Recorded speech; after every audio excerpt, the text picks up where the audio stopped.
Claro, se vê vocês dois, né? Essa é a vida. Irmãos, espero que vocês estejam entendendo o que estamos propondo até aqui. E eu vou convidá-los a irem para Filipenses capítulo 4, onde nós chegamos. Desde o seminário eu tenho tentado desenvolver, né, na pregação e ser claro, e agradeço as aulas do pastor Evandro, do pastor Yuri, quanto a ter informações, né, e tentar passar de maneira clara e correta aos irmãos. Antes de lermos aqui o texto, eu gostaria rapidamente de fazer algumas recomendações, né?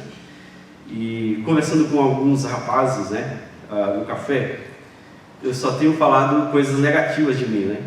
Então, assim, eu não fui um aluno nota 10, minha esposa foi, né? Talvez eu ficava na média ali, né? Mas depois eu tive que correr atrás, né, em algum período do curso. E, assim, a recomendação que eu dou é que vocês se aprofundem nos estudos. Então, as nossas igrejas, né, as igrejas de vocês, mandam para que vocês estudem. Então, subem os seus pastores, né, os professores, levem com afinco mesmo e com seriedade os estudos, né, com humildade, e quem vai ser glorificado será sempre o Senhor. Tenho um mestrado, né, que, graças a Deus, eu estou na etapa final, falta dissertação, e recomendo também, né, que, se for possível, faça. A gente precisa afiar a nossa teologia, e faz parte, né, do nosso aperfeiçoamento. E aí, não sei se serve para moças também, né, mas fala aí com o pastor Eduardo, pastor Alan, temos aí teólogas, mas estudem teologia, cresça para a glória de Deus. Eu citei nessas pregações, né, muito sobre afeições, e principalmente tratando da alegria. Uma recomendação que eu dou, se for possível, leia Afeições Religiosas, do Jonathan Edwards, tá? Talvez o principal livro que trata a respeito, e isso vai te auxiliar sobre sentimentos corretos. Leia também boas biografias e estude a Bíblia. Filipenses capítulo 4, nesta manhã, nós veremos aqui que somos exortados a trabalhar juntos em meio às dificuldades que surgirão entre nós, mantendo a alegria e a confiança em Deus como nosso auxiliador. Diz assim Filipenses 4, verso 1: Portanto, meus irmãos, a quem amo e de quem tenho saudades, minha alegria e coroa, permanecer assim firmes no Senhor, amados. Suplico a Evódia e a Síntique que entrem em acordo no Senhor. E peço também a ti, meu verdadeiro companheiro, que as ajudes, pois trabalharam comigo no Evangelho, junto com Clemente e com os meus cooperadores, cujos nomes estão no livro da vida. Alegrai-vos sempre no Senhor, e digo outra vez, alegrai-vos. Seja a vossa bondade conhecida por todos os homens. O Senhor está perto. Não andeis ansiosos por coisa alguma, pelo contrário, sejam os vossos pedidos plenamente conhecidos diante de Deus, por meio de oração e súplica com ações de graças. E a paz de Deus, que ultrapassa todo entendimento, guardará o vosso coração e os vossos pensamentos em Cristo Jesus. Quanto ao mais, irmãos, tudo que é verdadeiro, tudo que é honesto, tudo que é justo, tudo que é puro, tudo que é amável, tudo que é de boa fama, se alguma virtude, se algum louvor existe, nisso pensai. O que aprendestes, recebestes e ouvistes, e vistes em mim, tudo isso praticai, e o Deus de paz estará convosco. Vamos lá. Pai Santo, nós agradecemos por até aqui o Senhor nos auxiliar, nas exposições, agradecemos pelo que já ouvimos, pelo pastor Enio, e pedimos a Deus que esse momento não seja um fardo para nós, mas que seja um momento de refrigério, um momento em que o Senhor usa para a nossa transformação. Assim nós oramos agradecidos no nome de Jesus. Amém. Amém. Então chegamos nesse tema onde o apóstolo vai lidar ou nessa parte, que o apóstolo vai lidar com o tema das preocupações, que foi um tema também que o Senhor Jesus, no seu ministério, tratou, e não é diferente pelo apóstolo Paulo. Nós vamos tentar focar nos capítulos, nos versículos de 4 a 9, que é onde nós temos as recomendações para vencermos a ansiedade. Tá? Então, assim, se tiver que resumir, o texto que nós lemos seria: vença a ansiedade, ou vença as preocupações. Tá? Se der aí um esquecimento na sua mente, só lembre disso, vencer as preocupações ou vencer a ansiedade. Deixa eu rapidamente tratar um pouco da questão do contexto em que Paulo menciona o capítulo 4. Aqui o apóstolo expressa a sua alegria pelos irmãos, o chama de coroa, um título que recebe, e também saúda, dizendo que ele sente muita saudade. A ideia de saudade aqui, ela não aparece na língua grega, surge como algo para a gente compreender na nossa linguagem. Então, é como Paulo se estivesse dizendo que ele ansiava estar perto dos filipenses, de ver, estar junto deles. E aí, ele também pede para que aqueles irmãos ficassem firmes no Senhor. Então, é uma saudação em que o apóstolo coloca todo o seu sentimento para que os filipenses dessem a atenção que ele estaria a falar a seguir. E aí, no verso 2, ele faz uma súplica para que duas mulheres, amigas do apóstolo, Sintique e Evódia, entrassem em acordo no Senhor. A gente não sabe exatamente qual era o problema que elas enfrentavam, mas aquele problema é um problema ruim de toda a igreja. Então, assim, quando tem partidos, quando há divisões, a igreja sofre. Paulo temia por aquilo. Então, se você notar na leitura, ele chama essas mulheres de cooperadoras, amigas do Evangelho.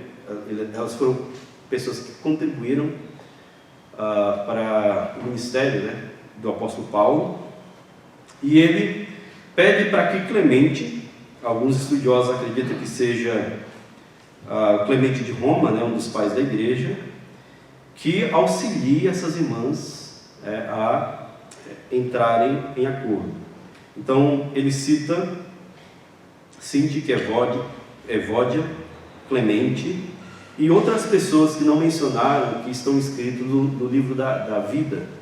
Então, mostrando aqui que a nossa vida coletiva, a vida corporativa, a vida de igreja, a nossa vida coletiva tem importância. E quando há desavenças, elas precisam ser resolvidas.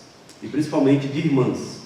Então, eu entendo que essas irmãs talvez não sejam pregadoras, mas são pessoas influentes, como a gente tem muitas irmãs em nossas igrejas. E se há desavenças, há dificuldades, porque grupos se criam, e quando há panelas, a gente não tem uma unidade. A gente tem dois grupos competindo e Cristo é deixado de fora.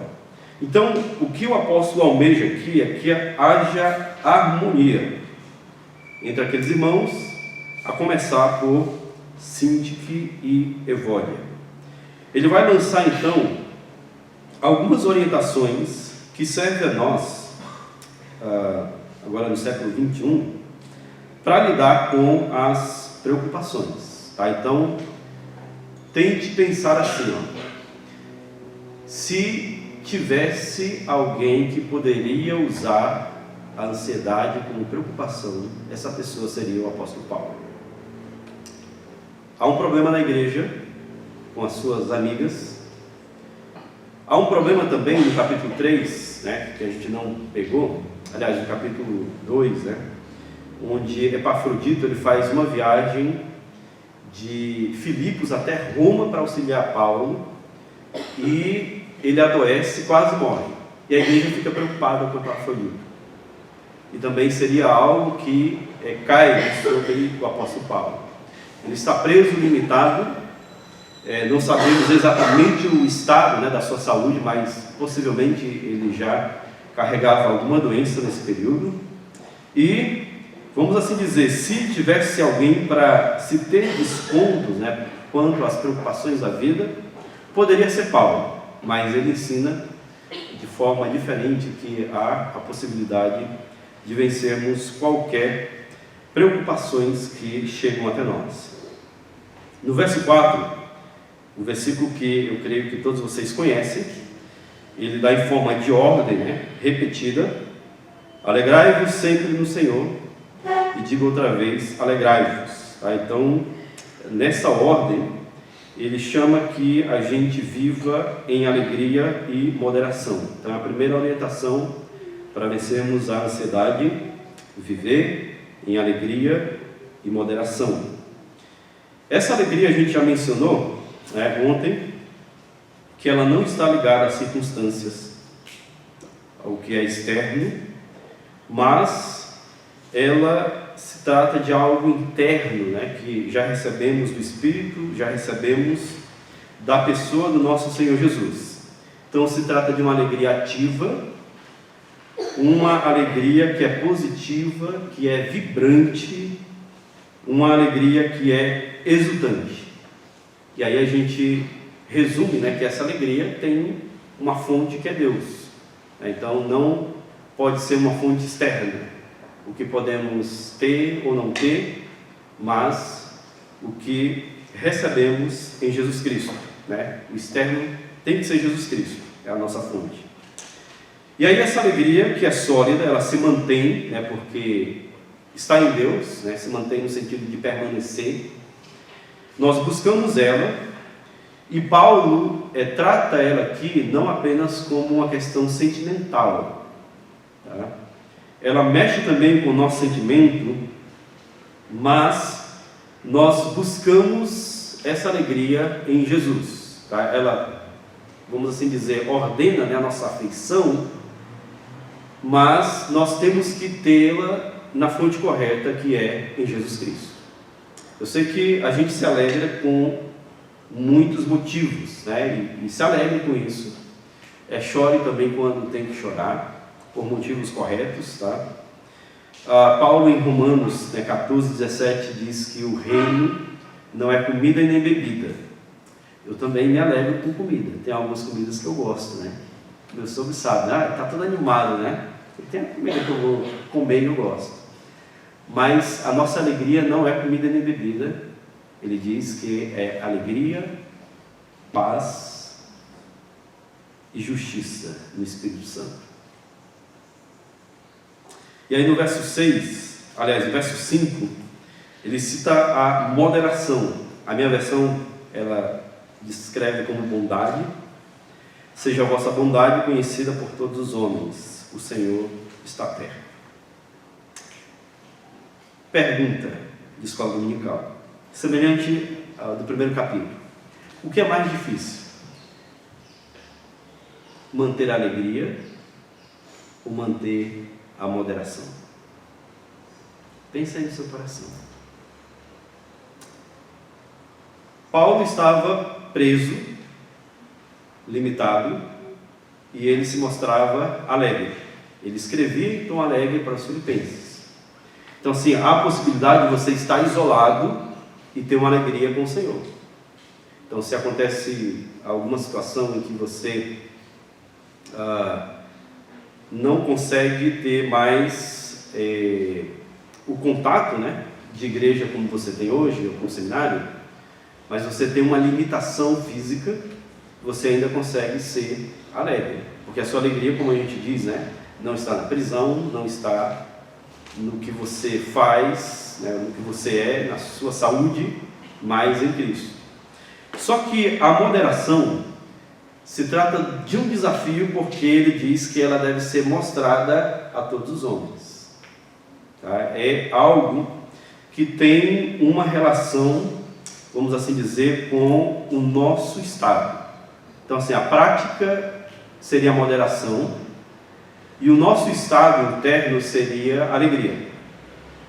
Então, você mantém a alegria, ela precisa ser expressa também, mas a moderação diz respeito, então, a uma questão prática, de que você reproduz a vida de Cristo aos homens. Tá? Então, essa moderação, que é o controle, que é você ter domínio próprio, faz muita diferença quando se vive, né, no meio de igreja, no meio do seminário também. Há essa coletividade, né? Vocês precisam se relacionar. E aí esse mandamento é importante porque nós precisamos nos ajustar, e nós nos ajustamos usando, né, os dons e as virtudes do Espírito. Se você notar, Filipenses 4 não cita diretamente, né, que são os dons do Espírito, mas você consegue achar. Por exemplo, no verso 1, ele chama os irmãos de amados, tá? Ele diz que ama aqueles irmãos, é uma característica. No verso 4 e 5, né, alegria, amor. O verso 7 fala da paz de Deus. O verso 8 tem uma série de descrições que são virtudes de Deus. Então, você percebe aqui facilmente que a gente precisa usar o que temos à nossa disposição para que a unidade aconteça e prossigamos, né, para a glória de Deus, servindo uns aos outros. E semelhante à alegria, a moderação também deve ser ativa. Tá? É algo que você recebe de Deus e passa para os homens. Isso é, vamos assim dizer, o beabá da vida cristã. A gente sempre é recipiente, né? Recebemos de Deus e repassamos. Temos o conhecimento, reproduzimos. Você é ensinado, passa. Tá? Eu sei falar bem inglês, né? Eu sei grego. Tá, mas isso tem que te dar uma finalidade para o ensino. Deve orientar alguma pessoa. Eu sou bom em aconselhamento, só que eu sou bom em aconselhar eu mesmo. Não tem sentido. Você precisa fazer isso para que os homens sejam beneficiados. Então, a moderação, ela é uma questão prática, e ao mesmo tempo que você reproduz, tem que vir um pensamento, né, que ele menciona no final do verso 5, Deus está perto, o Senhor está perto. Então você faz isso diante de Deus, corandeu, na presença de Deus. Isso é fundamental porque a gente tem uma crença que o nosso Deus é um Deus ativo, um Deus presente, certo? O deísmo diz que existe um Deus, só que ele é inacessível. Ele cria, mas ele não tem contato com a sua criação. Então ele forma o homem, forma o mundo, só que não se pode se relacionar com ele. Nós cremos que Deus é um Deus presente. Enquanto estamos aqui, ele trabalha em nós, ele nos orienta. Quando passamos por lutas, vitórias, ele está perto de nós. É isso que Paulo, o autor de Hebreus principalmente, lembra, né, do sumo sacerdote que se importa com as nossas fraquezas, não apenas se importa, mas sofre também conosco. Então Deus está sempre perto. Isso nós usamos mandamentos, né, essas virtudes de ter alegria e ter moderação, fazendo na presença de Deus. Por mais que vamos fazer aos homens, a nossa impressão não deve ser os homens, é Deus. Deus foi glorificado, eu agi corretamente, está certo o que eu fiz. Então, no final das contas, é a Deus que vamos prestar contas. O verso de número 6. Há outro mandamento, e nesse mandamento também é uma outra orientação. Nós vencemos as preocupações, a ansiedade, respondendo com oração. Eu não sou médico, e Paulo também não está usando aqui de artifício, né, da medicina para tratar do assunto. É um assunto antigo que permeia tanto o Antigo como o Novo Testamento. Então, na Bíblia, geralmente, as palavras, né, aflições, preocupações, ansiedades, cuidados, está relacionado aí com essas questões, né, que nos atingem desde que existe homem, né, na face da terra. Então, a orientação do Senhor é que nós não sejamos tomados pela ansiedade. Então, antes de tratar da oração, ele faz um mandamento negativo dizendo que a nossa vida não seja cheia desses cuidados, tá? Você não sofra com ansiedade alguma. É a mesma expressão que Jesus usa lá em Mateus 6, no Sermão do Monte, né, para não andarmos preocupados ou ansiosos, né, com o dia do amanhã. É a mesma expressão que ele usa no contexto de Marta e Maria, que uma estava aflita, né, para fazer comida para algumas pessoas e estava ocupada demais. É a mesma expressão, ficarmos ansiosos. O que Paulo e o Senhor Jesus nos ensina aqui? Primeiro, que esse tipo de preocupação se torna algo pecaminoso, ou é pecaminoso, porque a preocupação faz com que a gente tente tomar o controle da situação. A gente vai usar os nossos artifícios, né? A nossa inteligência, a nossa força, para adiantar um problema que talvez a gente não consiga fazer. Então a gente, ou nós, passamos para o futuro e estamos ainda no presente, e aí seja em diversas áreas. Eu tenho para mim que a melhor fase não, a fase que a gente menos se preocupa é a fase de criança. Você lembra assim, quando criança se preocupar com o que vai comer? Com o que vai vestir, com o que vai calçar?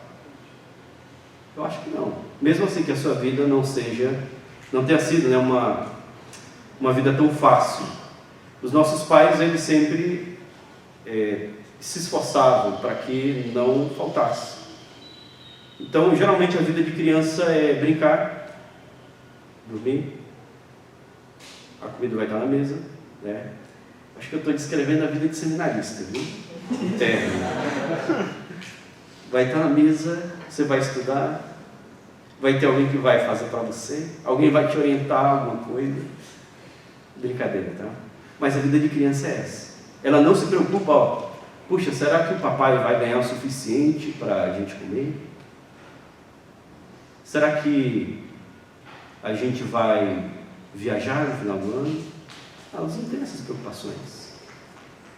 Será que ele vai conseguir pagar a Netflix? Será que ele vai ter dinheiro suficiente para me dar um celular? Não é essa a preocupação. Elas sabem que, de alguma forma, né, as necessidades, tirando o celular e o Netflix, né, elas vão ocorrer, os pais vão fazer. Então, Paulo nos pede para que a gente aquete o coração e aquete a mente. Então, nós precisamos, nas várias camadas, né, várias áreas que vamos ter que decidir na vida, termos um coração quieto. Então, assim, cada fase exige, né, essa habilidade de termos alegria e moderação e lidar com as preocupações.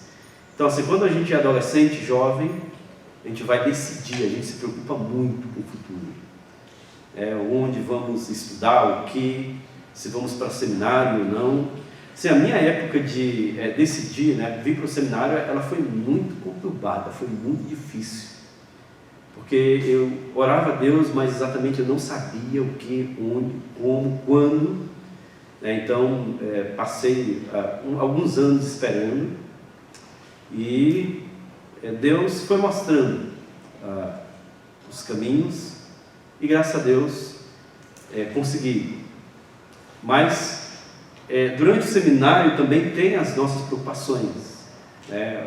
Se vamos terminar o curso, se é uma área específica que eu tenho que trabalhar como pastor, como um missionário, ou como alguém auxiliando na igreja local, ou músico, se eu tenho que casar, ou com quem namorar, como fazer. Após o seminário, muitas coisas que envolvem também, né, a nossa vida de família, a nossa vida relacional, a vida de igreja, emprego ou não, são decisões assim que acabam nos tirando o sono. E aí, quando vem os nossos filhos também, a preocupação também é o que eles serão. A gente sofre muitas vezes, né, com a educação e o que os nossos filhos se tornarão, porque a gente cria, mas não depende da gente o resultado, né, as escolhas deles. Depende do Senhor. Mas o que eles escolherem, descanse sabendo que é Deus quem cuida. Então, há muitas etapas. Há muitas coisas que, se a gente for parar e pegar um caderno e anotar todas as coisas que a gente tem que se preocupar, eu acho que a gente fica doido. É sério. E aí o mandamento aqui, ele é necessário porque o andar diz respeito à vida. A vida de vocês não deve ser uma vida de ansiedade, porque você para de viver o agora para apenas pensar no futuro e talvez no futuro que não exista. Se Paulo tivesse parado aqui, a gente tinha um problema. Porque só dizer, olha, para de se preocupar. Tá, eu vou parar, mas como? Me dê uma orientação como parar. E, graças a Deus, nós temos a solução, que é justamente a oração. Veja no verso 6 que ele vai mudar o mandamento negativo para uma orientação positiva. Pelo contrário, sejam os vossos pedidos plenamente conhecidos diante de Deus por meio da oração e súplica com ações de graças. Então, está nervoso, está confuso, aflito, a oração é a solução, é o remédio. Poxa, é tão fácil assim, pastor? Graças a Deus, né? Já pensou se fosse para escalar uma montanha, né? O Everest, né? Você tem que ir até o Everest, escalar e no topo a sua preocupação seria difícil para todo mundo. Mas Deus nos dá algo acessível: orar. É só isso? Mas por que oração? João Calvino disse que a oração é o principal exercício da fé cristã. No sentido que quando você ora, você confia em Deus. Quando você não ora, você se torna um ateu prático. Você deixa de confiar em Deus. Então, quando nós oramos, nós exercemos fé. Colocamos a vida naquele que sustenta a nossa alma, naquele que cuida das nossas preocupações, naquele que é conhecedor do nosso corpo e da nossa mente. Então, nós estamos diante daquele que muda, né, o nosso roteiro, muda o caminho lida com as nossas necessidades.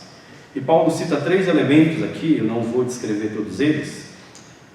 Eu entendo que são ingredientes, que na oração você tem que usar a própria oração, a súplica e ações de graças. Então, tudo que é necessário na oração você faz. E o resultado é uma promessa, no verso 7.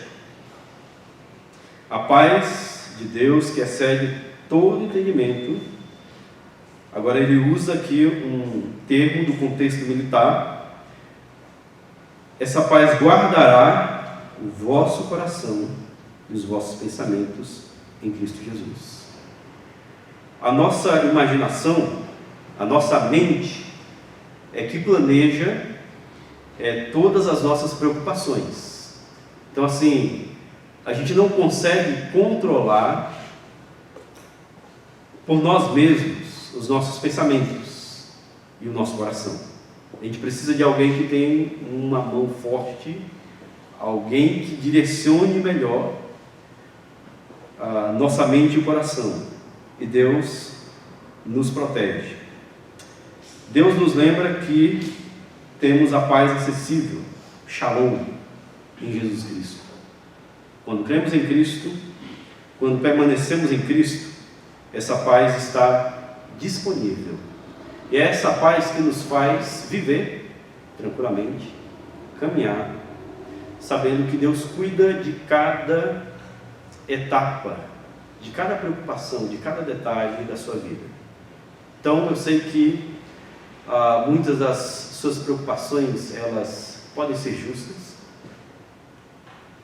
Talvez ter um companheiro, uma companheira, de lidar com os estudos, de também ter a necessidade de uma melhor saúde. Mas lembre que a paz de Deus é suficiente para nos auxiliar na caminhada. E é essa paz também que nos ajuda a não perder sono. É uma paz que, juntamente com a oração, nos faz caminhar tranquilamente. Eu lembro que nós, quando chegamos no Rio, nós estamos há 11 anos no Rio, e tinha uma coisa que me incomodava muito, que era o nosso vizinho jogar o lixo dele na frente da nossa igreja. Então ele fazia festa e sempre tinha lixo lá. Na segunda, quando não tinha culto, sempre tinha lixo lá. De sábado para domingo, geralmente ele fazia uma festa grande e aí sempre tinha lixo. Eu tinha que chegar mais cedo, acho que muitos irmãos não sabem disso. Eu tinha que ir lá na calçada, limpar o lixo, recolher para dentro, para que os irmãos não pisassem nos ossos de galinhas, pedaços de carne, cerveja, e eu recolhi. E eu tive que falar pelo menos umas 8 vezes com esse vizinho sobre essa situação. Em 10 anos, sempre. E assim, ele é muito legal, a gente tem uma boa relação, quando eu preciso de alguma coisa ele segue, quando ele precisa de alguma coisa também faço. E aí, eu fiz um pedido de oração na igreja, que era sobre ele, e justamente sobre essa situação, para que Deus alcançasse, e isso não tirasse a nossa paz, e não perdêssemos os testemunhos com aquela situação.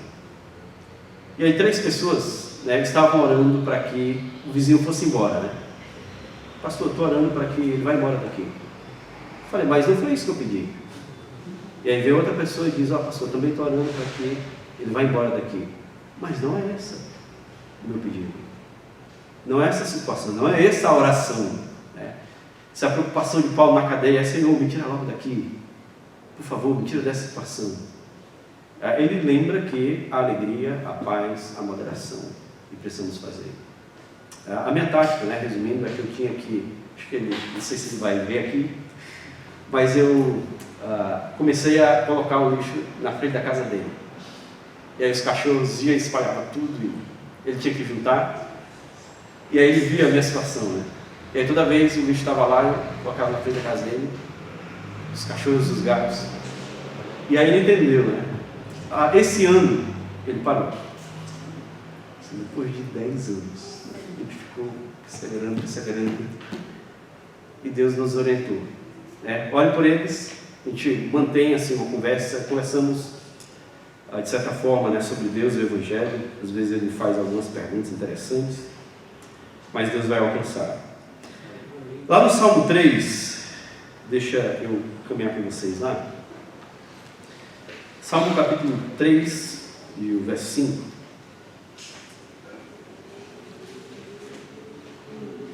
É um versículo que o meu pai gosta muito.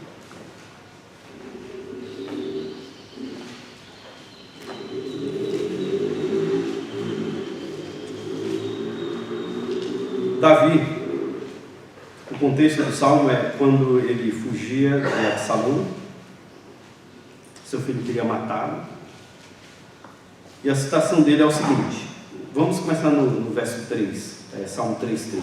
Mas tu, Senhor, és o escudo ao meu redor, a minha glória, aquele que levanta a minha cabeça. Clamo, oro ao Senhor com a minha voz, e Ele me responde do seu santo monte. Eu me deito, durmo e acordo, pois o Senhor me sustenta. Se você soubesse que querem tirar a sua vida, pensa assim, seu colega de quarto quer te matar. É alguém próximo de Davi. Você conseguiria dormir tranquilo? Duvido. Eu duvido. Pastor Eduardo, cede aí a sua cama aí que eu quero dormir do seu lado. O seu Marcos, me ajuda aí. Eu duvido que você conseguiria.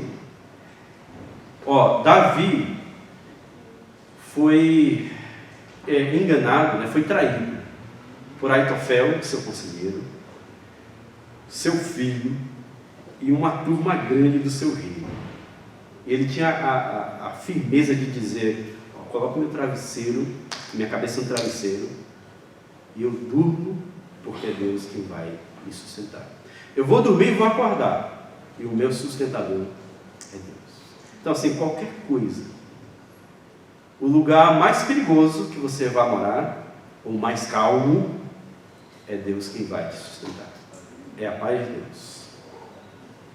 Voltando lá para Filipenses 3, deixa eu correr aqui que meu tempo está chegando no final. Filipenses 4, A próxima orientação dele, no verso 8, é pensarmos corretamente. Então você vence a ansiedade pensando corretamente. O pastor Jaime, eu não sei se foi ele o autor do hino, eu gosto muito daquele hino. Se eu pudesse, eu teria uma camisa, eu vou ter, com essas virtudes, Filipenses 8.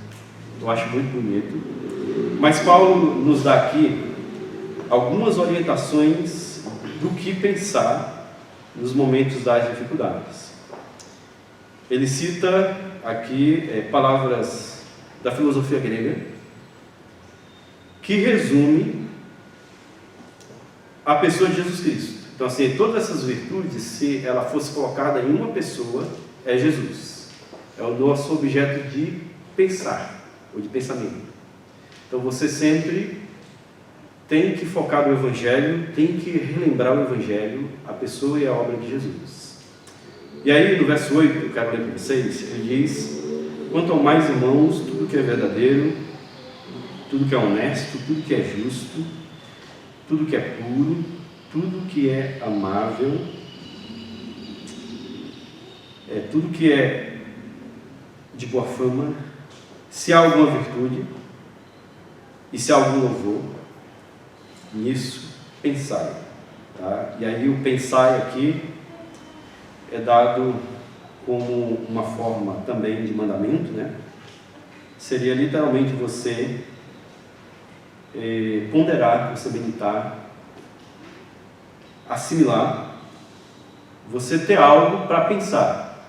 Então, assim, a coisa positiva aqui é a pessoa de Jesus Cristo, não só apenas positividades, de pensamentos, mas ter o Evangelho na mente.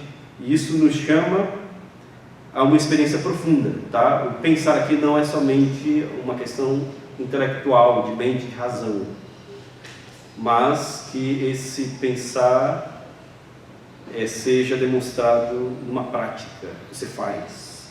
Então você é modelado, né, pela conduta ao ter essas descrições.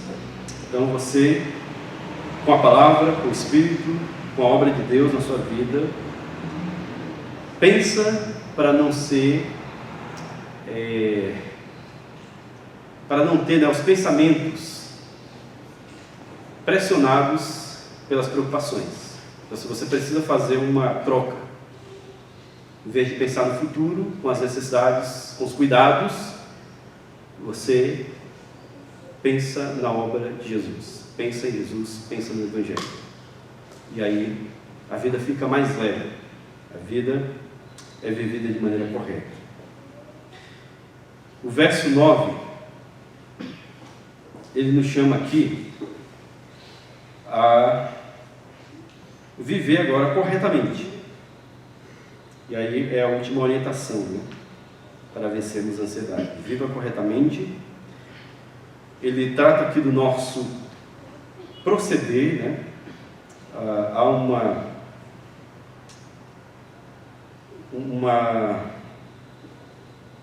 Há dois blocos, né, de pensamentos aqui, em que ele coloca o resultado prático resumido em ouvir e ver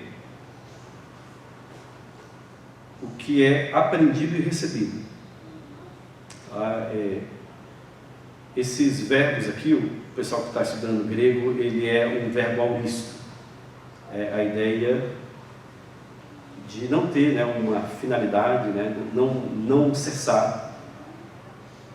E aí a questão é que essa prática ela é sempre refeita. Então você recebe, e quando você recebe, aliás, você aprende, né, recebe, você ouve, e ele diz, você também vê, você pratica. São ações que a gente precisa disciplinar, porque a gente nem sempre é bom de ouvir, a gente não escuta tão bem. Eu preciso escutar mais os outros, né? Tenho que escutar mais a minha esposa, a minha sogra, a minha mãe, pessoas mais velhas, pessoas novas. Eu tenho que ouvir. Mesmo que você é o dono da razão, é um chamado para sermos humildes e ouvir, aprender, ver. Ver se dá na questão do exemplo, ter um referencial, e você pratica. O referencial de Paulo é mim, né? Vocês vistes em mim. Parece que Paulo está se achando. Mas será que Paulo está exagerando? Paulo, vocês têm que ver em mim, referencial. Paulo, ele não está se achando aqui, né? Ele não é a última bolacha do pacote. Os filipenses, eles teriam que ter um referencial humano. E Paulo era alguém que refletia Cristo, e a gente precisa disso. Alguma orientação para que a gente consiga viver de maneira correta. E aí as pessoas experimentadas, né, vocês têm no seminário, têm nas suas igrejas, são pessoas que vocês devem olhar e seguir um exemplo, seguir um padrão. A nossa vida cristã é uma vida de seguir Cristo, é um discipulado, ajudar as pessoas a seguir a Cristo, né? E a gente ajuda sendo exemplo para elas, ou tendo exemplos delas para ter esse segmento. Então, no resumo, a gente precisa um dos outros para seguirmos. Você pensa, você fala, você faz uns com os outros. Vocês já leram O Peregrino? Já leram? Já assistiram? Você tem lá em Salem? É uma leitura legal. Tá? Eu acho que é uma daquelas leituras que todo mundo cristão concorda, né? Ele já é antigo, mas ele não colocou nada polêmico, venha fazer com que nosso entendimento ali da história seja claro. O John Bunyan, ele foi preso por 12 anos. Tinha uma questão lá sobre pregar o Evangelho, e em algum momento da prisão ele escreveu o Peregrino. Eu citei em Salem sobre a Feira das Vaidades. O cristão e o fiel, eles são presos, o fiel morre, e algo interessante no livro é que o peregrino sempre tem companheiros. Nunca ele faz a caminhada sozinho. Há sempre alguém que vai ajustar ele no caminho. Quando ele sai da rota, aparece alguém para orientar ele, a um evangelista, a pessoas que ele caminha por um certo tempo, ou elas morrem, algumas desistem, mas chega uma fase, quase a fase final, que a pessoa que liberta o fiel na Feira das Vaidades, que é o Esperança, ele começa a caminhar com o cristão, e eles descem as montanhas deleitáveis e chegam no país da sonolência. O país tinha um ar pesado, e todo peregrino que passava por lá sentia sono, e eles não podiam dormir. Caso eles dormissem, eles morriam. E o que eles deveriam fazer? Conversar. E aí o cristão e o Esperança, eles começam a relembrar do início da carreira cristã, para ficarem acordados. Como chegaram a Cristo, por que eles estavam fazendo aquele caminho, o que eles esperavam, coisas espirituais. Eles deviam ocupar a mente para não dormir. E é esse, vamos assim dizer, o nosso alvo, para lidar com as preocupações, para lidar também com a vida nesse mundo, que muitas vezes nos entorpece, muitas vezes nos dá sono. Nós precisamos relembrar de coisas espirituais, coisas da fé, coisas do Evangelho, a obra de Jesus, o reino de Jesus. Então, se dormirmos, nós perdemos. E precisamos usar a nossa conversação espiritual para lidar com o medo, lidar com os desafios, as preocupações que estão à nossa volta. Você vai perceber que Paulo vai finalizar repetindo o que ele disse no verso 7. E o Deus de paz estará convosco. Mais uma vez, a lembrança dele aqui é que nós não estamos sozinhos. O Deus presente com a sua paz está com vocês. Ninguém está só nesse mundo. Por mais que, Deus te chame para um lugar isolado, você não está só. Deus está com você. Deus manda meios para que você seja confortado, assim como Ele mandou Epafrodito até Paulo, assim como Ele orientou esses irmãos para que se reorganizasse e lidasse com a vida, e resolvesse as situações. Então a nossa vida também é essa vida de companheirismo, Deus estando presente conosco. Algumas orientações aqui para a gente concluir. A primeira leia a recomendação que eu dei no início, de biografias. Leia sobre homens e mulheres que tiveram vidas impactadas pelo Senhor.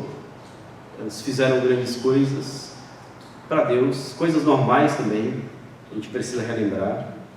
Lembre das suas dificuldades na leitura e como ela pode assemelhar às suas dificuldades. Segunda orientação, esteja sempre perto de pessoas que têm uma visão grande, expandida de Deus. Isso é importante porque te ajuda a ter um foco na soberania do Senhor, a não perder o foco de Deus, a viver em santidade, crescer em santidade, crescer em maturidade espiritual. Então assim, eu sei que a gente muitas vezes admira pessoas que estão longe de nós, pregadores famosos, pregadores gringos,